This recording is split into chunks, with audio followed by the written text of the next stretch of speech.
Hi ಎಲ್ಲರಿಗೂ ನಮಸ್ಕಾರ. ನಾನು ತುಳಸಿದಾಸ್. ನೀವು ನೋಡ್ತಾ ಇದ್ದೀರಾ ಟೆಕ್ ಇನ್ ಸೆಗಿನ್ ಯೂಟ್ಯೂಬ್ ಚಾನೆಲ್.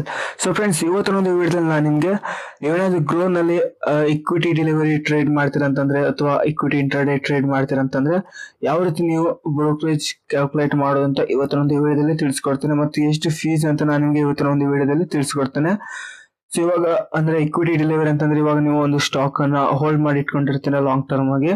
ಸೊ ಅದಕ್ಕೆ ಎಷ್ಟು ಫೀಸ್ ತಗೊಳ್ತಾರೆ ಅಂತ ನಾನು ನಿಮಗೆ ತಿಳಿಸ್ಕೊಡ್ತೀನಿ ಇವತ್ತಿನ ವಿಡಿಯೋದಲ್ಲಿ. ಸೊ ಈ ಒಂದು ವಿಡಿಯೋನ ಪೂರ್ತಿಯಾಗಿ ನೋಡಿ, ಇಷ್ಟ ಆಗಿದ್ರೆ ಲೈಕ್ ಮಾಡಿ, ಸಬ್ಸ್ಕ್ರೈಬ್ ಮಾಡಿ, ಶೇರ್ ಮಾಡಿ. ಬನ್ನಿ ಇವತ್ತಿನ ವಿಡಿಯೋ ಶುರು ಮಾಡೋಣ.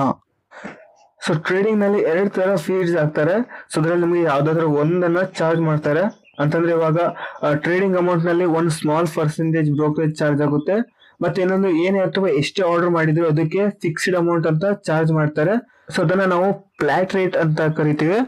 ಸೊ ಇವಾಗ ಬ್ರೋಕರೇಜ್ ಫೀ ನಮ್ಮ ಟ್ರೇಡಿಂಗ್ ಅಕೌಂಟ್ ಬ್ಯಾಲೆನ್ಸ್ ಇಂದ ಡಿಡಕ್ಟ್ ಆಗುತ್ತೆ ಮತ್ತು ಇದು ನಮ್ಮ ಪ್ರಾಫಿಟ್ ಮೇಲೆ ಎಫೆಕ್ಟ್ ಮಾಡುತ್ತೆ, ಎಸ್ಪೆಷಲಿ ನಮ್ಮ ಫ್ರೀಕ್ವೆಂಟ್ ಟ್ರೇಡಿಂಗ್ ಮಾಡ್ತೀರಾ ಅಂತಂದ್ರೆ. ಸೊ ಇವಾಗ ಇದರಲ್ಲಿ ನೋಡ್ಬೋದು ನಾವು ಈ ಕ್ಯಾಲ್ಕುಲೇಟರ್ ಅಲ್ಲಿ ಏನೇನ್ ಚಾರ್ಜ್ ಮಾಡ್ತಾರೆ ಅಂತಂದ್ರೆ, ಮೊದಲನೇದಾಗಿ ಬ್ರೋಕರೇಜ್ ಫೀಸ್ ಇರುತ್ತೆ, ಹಾಗೆ STT exchange charges, SEBI turn over fees, GST ಮತ್ತೆ ಸ್ಟಾಂಪ್ ಡ್ಯೂಟಿ ಅನ್ನ ಹಾಕ್ತಾರೆ. ಓಕೆ, ಇವಾಗ ನಾವು ಟೂಲ್ ಯೂಸ್ ಮಾಡ್ಬಿಟ್ಟು ಯಾವ ರೀತಿ ಅದನ್ನ ಕ್ಯಾಲ್ಕುಲೇಟ್ ಮಾಡೋದನ್ನ ತಿಳಿಸ್ಕೊಡ್ತೇನೆ, ನೋಡಬಹುದು. ಸೊ ಇವಾಗ ನಾನಿಲ್ಲಿ ನನ್ನ ಒಂದು ಕ್ರೋಮ್ ಬ್ರೌಸರ್ ಗೆ ಬಂದಿದ್ದೇನೆ. ಸೊ ಇವಾಗ ಮೊಬೈಲ್ ಅಲ್ಲಿ ಯಾವ ರೀತಿ ಕ್ಯಾಲ್ಕುಲೇಟ್ ಮಾಡೋದು ಅಂತಂದ್ರೆ, ನೀವು ಗ್ರೋವನ್ ಓಪನ್ ಮಾಡ್ಕೊಳ್ಳಿ. ಸೊ ಓಪನ್ ಮಾಡ್ಬಿಟ್ಟು ಇವಾಗ ನೀವು ಪ್ರೊಫೈಲ್ ಮೇಲೆ ಕ್ಲಿಕ್ ಮಾಡ್ಕೊಳ್ಳಿ. ಸೊ ಕ್ಲಿಕ್ ಮಾಡ್ಬಿಟ್ಟು ನಿಮಗೆ ಇಲ್ಲಿ ನೋಡಬಹುದು ಕಾರ್ನರ್ ಅಲ್ಲಿ ಚಾರ್ಜ್ ಅನ್ನೋ ಒಂದು ಆಪ್ಷನ್ ಇರುತ್ತೆ. ಸೊ ಅದ್ರ ಮೇಲೆ ಕ್ಲಿಕ್ ಮಾಡ್ಕೊಳ್ಳಿ. ಸೊ ಕ್ಲಿಕ್ ಮಾಡಿಕೊಂಡ ನಂತರ ಇವಾಗ ನಿಮ್ಗೆ ಅಲ್ಲಿ ಒಂದು ಬ್ರೋಕರೇಜ್ ಕ್ಯಾಲ್ಕುಲೇಟರ್ ಅನ್ನೋ ಒಂದು ಆಪ್ಷನ್ ಇರುತ್ತೆ. ಸೊ ಅದ್ರ ಮೇಲೆ ಕ್ಲಿಕ್ ಮಾಡ್ಕೊಳ್ಳಿ. ಸೊ ನೋಡಬಹುದು ನಿಮ್ಗೆ ಈ ರೀತಿ ಒಂದು ಇಂಟರ್ಫೇಸ್ ಬರುವಂತದ್ದು. ಇವಾಗ ನೀವು ಇಲ್ಲಿ ಕ್ಯಾಲ್ಕುಲೇಟ್ ಅನ್ನ ಮಾಡಬಹುದು. ಓಕೆ, ಸೊ ಇವಾಗ ನಾನು ಇಲ್ಲಿ ಗ್ರೋದ ಬಂದಿದ್ದೇನೆ. ಸೊ ನಾನು ಇವಾಗ ಡೆಸ್ಕ್ಟಾಪ್ ಅಲ್ಲಿ ಓಪನ್ ಮಾಡ್ಕೊಂಡಿದ್ದೇನೆ ಬ್ರೌಸರ್. ಸೊ ನೀವು ಯಾವುದೇ ಬ್ರೌಸರ್ ಅನ್ನ ಯೂಸ್ ಮಾಡಬಹುದು. ಸೊ ಇದರ ಒಂದು ಲಿಂಕ್ ಕೂಡ ನಾನು ನಿಮಗೆ ಡಿಸ್ಕ್ರಿಪ್ಷನ್ ಅಲ್ಲಿ ಹಾಕಿರ್ತೀನಿ, ನೀವು ಡೈರೆಕ್ಟ್ ಆಗಿ ಕ್ಲಿಕ್ ಮಾಡಿಬಿಟ್ಟು ಓಪನ್ ಮಾಡಬಹುದು. ಓಕೆ, ಸೊ ಇವಾಗ ನೋಡಬಹುದು ಇಕ್ವಿಟಿ ಡೆಲಿವರಿ ಅಂತಂದ್ರೆ ಇವಾಗ ನೀವೊಂದು ಸ್ಟಾಕ್ ಅನ್ನ ಎಷ್ಟು ದಿನ ಬೇಕಾದ್ರೂ ಹೋಲ್ಡ್ ಮಾಡಿ ಇಟ್ಕೊಳ್ಬಹುದು. ಲಾಂಗ್ ಟರ್ಮ್ ಆಗಿ 1 ವರ್ಷ ಹೋಲ್ಡ್ ಮಾಡಿ ಇಟ್ಕೊಳ್ಬಹುದು, 1 ಮಂತ್ ಹೋಲ್ಡ್ ಮಾಡಿ ಇಟ್ಕೊಳ್ಬಹುದು, ಅಥವಾ ಒಂದಿನಕ್ಕಿಂತ ಜಾಸ್ತಿ ಇಟ್ಕೊಂಡ್ರೆ ನಾವು ಅದಕ್ಕೆ ಡೆಲಿವರಿ ಅಂತ ಕರಿತೀವಿ. ಸೊ ಇವಾಗ ನೀವು 1 ವರ್ಷ ಮೇಲ್ಗಡೆನ ನೀವು ಇಟ್ಕೊಳ್ಬಹುದು. ಸೊ ಇವಾಗ ಕ್ಯಾಲ್ಕುಲೇಟ್ ಮಾಡ್ತೀವಿ ನೋಡಬಹುದು. ಸೊ ಇಕ್ವಿಟಿ ಇಂಟ್ರಾಡೇ ಅಂತಂದ್ರೆ ನಾವು ಸೇಮ್ ಡೇಗೆ ಬೈ ಮಾಡಿ ಸೇಮ್ ಡೇಗೆ ಸೆಲ್ ಮಾಡ್ತೀವಿ, ಅಂದ್ರೆ ಟ್ರೇಡಿಂಗ್ ಮಾಡ್ತೀವಲ್ಲ ಅದಕ್ಕೆ ಇಂಟ್ರಾಡೇ ಟ್ರೇಡಿಂಗ್ ಅಂತ ಕರಿತೀವಿ. ಓಕೆ, ಸೊ ಅದನ್ನ ನೀವು ಶಾರ್ಟ್ ಕೂಡ ಮಾಡಬಹುದು, ಬೈ ಲಾಂಗ್ ಕೂಡ ಹೋಗ್ಬೋದು. ಓಕೆ, ಸೊ ಇವಾಗ ನಾವು ಮೊದಲದಾಗಿ ಡೆಲಿವರಿಗೆ ಬರೋಣ. ಸೊ ನೋಡುವುದು ಕ್ವಾಂಟಿಟಿ ಇದೆ. ಸೊ ನೀವು BSC ಆದ್ರೂ ಸೆಲೆಕ್ಟ್ ಮಾಡ್ಕೊಳ್ಬಹುದು, NSE ಆದ್ರೂ ಸೆಲೆಕ್ಟ್ ಮಾಡ್ಕೊಳ್ಬಹುದು. ಓಕೆ, ಸೊ ಇವಾಗ ನೀವು ಎಷ್ಟು ಸ್ಟಾಕ್ ಅನ್ನ ಬೈ ಮಾಡ್ತೀರಾ ಅಥವಾ ಎಷ್ಟು ಸ್ಟಾಕ್ ಅನ್ನ ಸೇಲ್ ಮಾಡ್ತೀರಾ, ಎಷ್ಟು ಸ್ಟಾಕ್ ಅನ್ನ ಪರ್ಚೇಸ್ ಮಾಡ್ತೀರಾ ಇಲ್ಲಿ ಬರ್ಕೊಳ್ಳಿ. ಸೊ ನಾನು ಇವಾಗ ಎಕ್ಸಾಂಪಲ್ ಆಗಿ ಒಂದು 10 ಅನ್ನ ಬರ್ಕೊಳ್ತೇನೆ. ಓಕೆ, ಸೊ ಇವಾಗ ಆ ಒಂದು ಸ್ಟಾಕ್ ನ ಬೈ ಪ್ರೈಸ್ ಅನ್ನ ಬರ್ಕೊಳ್ತೇನೆ, ನಾನು ಎಷ್ಟರಲ್ಲಿ ಬೈ ಮಾಡಿದೆ ಅಂತ. ಸೊ ಎಕ್ಸಾಂಪಲ್, ಜಸ್ಟ್ ಇದು ಎಕ್ಸಾಂಪಲ್ ಆಗಿರುತ್ತೆ ಅಷ್ಟೇ. ಸೊ ನಿಮ್ಗೆ ಇರುತ್ತೆ, ಇಲ್ಲಿ ಆಪ್ಷನ್ ಇರುತ್ತೆ, ನೀವು ಯಾವಾಗ ಬೈ ಮಾಡಿದ್ರಿ ಅಂತ ಒಂದು ಆಪ್ಷನ್ ಇರುತ್ತೆ, ಮತ್ತೆ ಯಾವಾಗ ಸೆಲ್ ಮಾಡಿರಿ ಅಂತ ನಿಮ್ಗೆ ಅಲ್ಲಿ ತೋರಿಸ್ತಾ ಇರುತ್ತೆ. ಓಕೆ, ಸೊ ಇವಾಗ ನಾನು ಒಂದು ಪ್ರೈಸ್ ಅನ್ನ ಬರ್ಕೊಳ್ತೇನೆ 340 ಅಂತ. ಸೊ ಇವಾಗ ಎಷ್ಟರಲ್ಲಿ ಸೆಲ್ ಮಾಡಿದೆ ಅಂತ ಬರ್ಕೊಳ್ತೇನೆ ನಾನು. ಸೊ ಇವಾಗ 360 ಅಂತ ಬರ್ಕೊಳ್ತೇನೆ. ಸೊ ನಾನಿವಾಗ 20 ಪಾಯಿಂಟ್ ಪ್ರಾಫಿಟ್ ಮಾಡಿದ್ದೇನೆ. ಓಕೆ, ಅಂದ್ರೆ ಟೋಟಲ್ ನಾನು 200 ರೂಪಾಯಿನ ಪ್ರಾಫಿಟ್ ಮಾಡಿದ್ದೇನೆ. ಸೊ ನಾನು 10 ಶೇರ್ ಬೈ ಮಾಡಿದ್ನಲ್ಲ. ಸೊ ಇವಾಗ ನೋಡ್ಬೋದು ಚಾರ್ಜಸ್ ಬಂದ್ಬಿಟ್ಟು ನಮಗೆ 19.57 ರೂಪಾಯಿ ಚಾರ್ಜ್ ಮಾಡಿದ್ದಾರೆ. ಹಾಗೆ ಗ್ರೋನವ್ರು ಎಷ್ಟು ಚಾರ್ಜ್ ಮಾಡಿದ್ದಾರೆ ಅಂತಂದ್ರೆ 10 ರೂಪಾಯಿನ ಚಾರ್ಜ್ ಮಾಡಿದ್ದಾರೆ. ಹಾಗೆ ನಾನ್ ಗ್ರೋತ್ ಚಾರ್ಜ್ ಅಂದ್ರೆ ಗೌರ್ಮೆಂಟ್ ಚಾರ್ಜ್ ಮಾಡಿದಾರಲ್ಲ, ಗೌರ್ಮೆಂಟ್ ಅಲ್ಲಿ ಟ್ಯಾಕ್ಸ್ ಇನ್ಕ್ಲೂಡ್ ಆಗಿರುತ್ತೆ, fees charge so etcetera include ಆಗಿರುತ್ತೆ. ಸೊ ಅವರು ಎಷ್ಟು ಚಾರ್ಜ್ ಮಾಡಿದಾರೆ ಅಂತಂದ್ರೆ ನಮಗಿಲ್ಲಿ ನೋಡ್ಕೊಳ್ಬಹುದು, ಮಿಕ್ಕಿದೆ ಇರೋದೆಲ್ಲ ಅವರು ಚಾರ್ಜ್ ಮಾಡಿದ್ದಾರೆ. ಜಸ್ಟ್ ಸೆಕ್ಯೂರಿಟಿ ಟ್ರಾನ್ಸಾಕ್ಷನ್ ಚಾರ್ಜ್ ಬಂದ್ಬಿಟ್ಟು 7 ರೂಪಾಯಿ.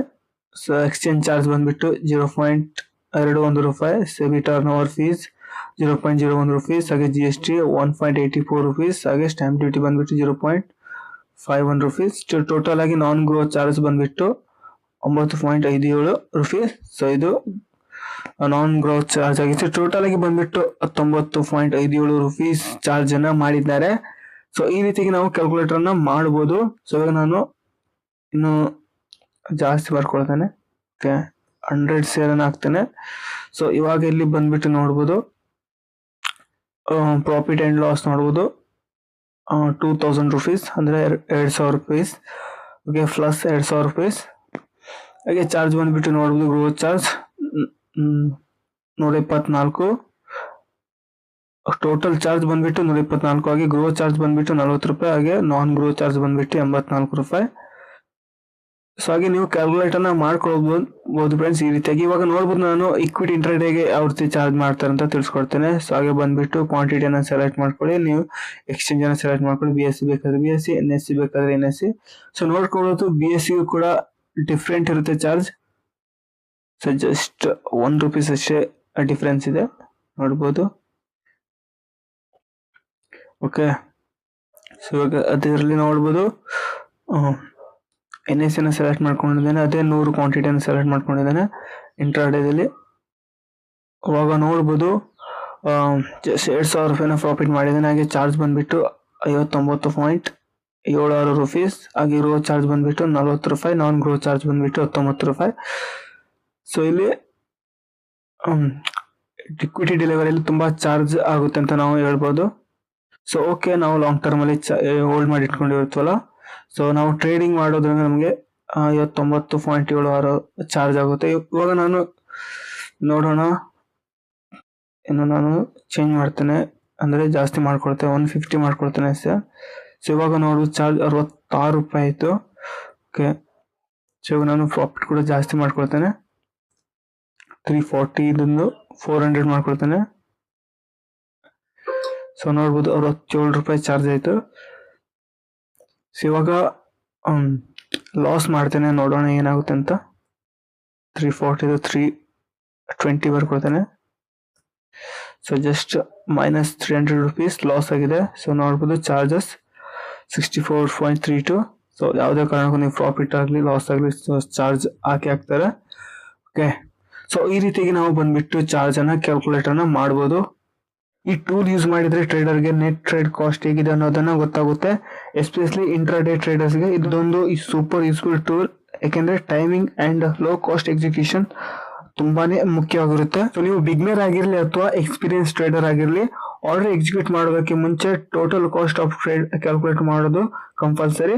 ಸೊ ಈ ಒಂದು ಚಿಕ್ಕ ಸ್ಟೆಪ್ ನಿಮ್ಮ ಕ್ಯಾಪಿಟಲ್ ಸೇಫ್ ಇಟ್ಕೊಳ್ಳೋಕೆ ಸಹಾಯ ಮಾಡಬಹುದು ಮತ್ತು ಲಾಂಗ್ ಟರ್ಮ್ ರಿಟರ್ನ್ ಇಂಪ್ರೂವ್ ಆಗುತ್ತೆ. ಸೊ ನೆಕ್ಸ್ಟ್ ಟೈಮ್ ಟ್ರೇಡ್ ಮಾಡ್ತೀರಾ ಅಂತಂದ್ರೆ ಫಸ್ಟ್ ಬ್ರೋಕರೇಜ್ ಕ್ಯಾಲ್ಕುಲೇಟರ್ ಅನ್ನ ಓಪನ್ ಮಾಡ್ಕೊಳ್ಳಿ. Profit matter but cost matter ಅನ್ನೋ. ಓಕೆ, ಸೊ ಇದಿಷ್ಟು ಹೇಳ್ತಾ ಇವತ್ತಿನ ಒಂದು ವಿಡಿಯೋದಲ್ಲಿ. ಸೊ ಈ ಒಂದು ವಿಡಿಯೋ ಇನ್ಫಾರ್ಮೇಟಿವ್ ಅನ್ಸಿದ್ರೆ ಲೈಕ್ ಮಾಡಿ, ಸಬ್ಸ್ಕ್ರೈಬ್ ಮಾಡಿ, ಶೇರ್ ಮಾಡಿ. ಓಕೆ, ಮತ್ತೆ ಮುಂದಿನ ವಿಡಿಯೋದಲ್ಲಿ ಸಿಗ್ತೀನಿ. ಅಲ್ಲಿವರೆಗೂ ಬಾಯ್, ಜೈ ಹಿಂದ್.